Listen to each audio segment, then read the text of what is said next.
ब्रह्ममुरारिसुरार्चितलिङ्गं निर्मलभासितशोभितलिङ्गम्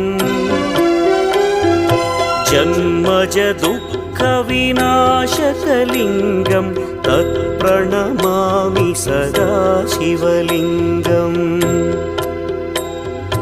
देवमुनिप्रवरार्चितलिङ्गं कामदहन करुणाकरलिङ्गम्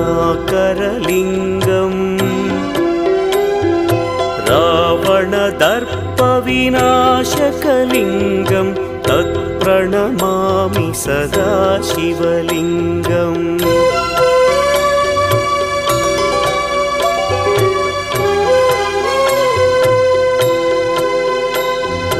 सर्वसुगन्धसुलेपितलिङ्गं बुद्धिविवर्धनकलिङ्गम्